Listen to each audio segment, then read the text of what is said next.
شام بخیر کدبانوانی عزیز با کانال کلچقند خوش آمدید. روزهای سرد و دوره عموما سردی های زمستان من بیشتر غذاهای آماده میکنم که از ویتامین بای باشد و یکی از این غذاها таоми ها این دملمه هست. من دملمه رو به طرز خود تیار میکنم.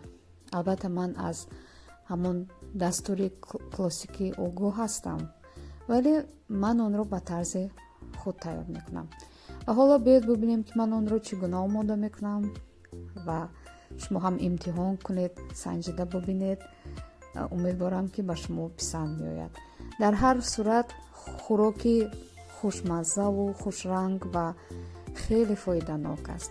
امیدوارم که این دستور من به شما پسند میآید. تشکر زیاد.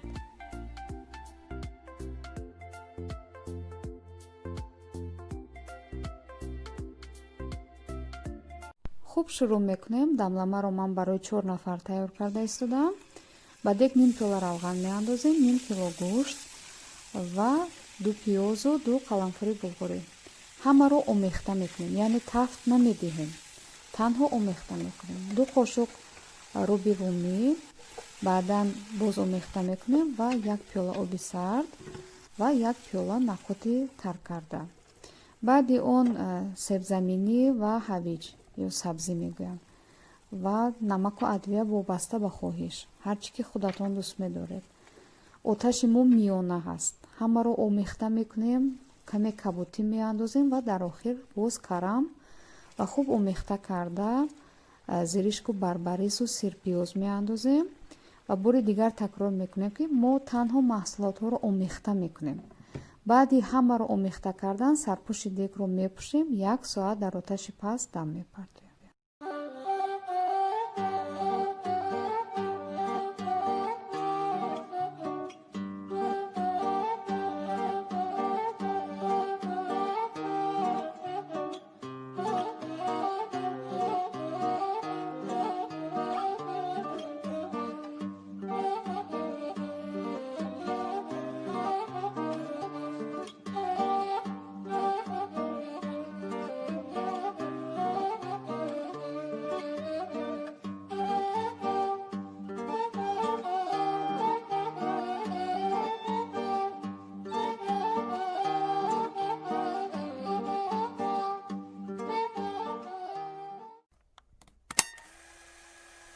خوب 1 ساعت گذشت. таоми ما آماده شده است و خودتان ببینید که چقدر خوب پخته شده است.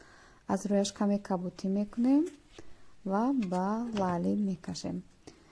امیدوارم که این دستور به شما پسند آمد و آماده کنید، سنجیده این دستور رو ببینید و کلچقند رو دستگیری کنید تا من هم باید دلگرمی با یک خوشحالی برای شما ویدیوهای نو به نو تیار کنم. زیرا تا دلگرمی نباشد انسان کار کرده نمیتواند. برای همین برای هم من و هم خودتان کانال کلچقند رو دستگیری کنید. تشکر زیاد. شبتان خوش.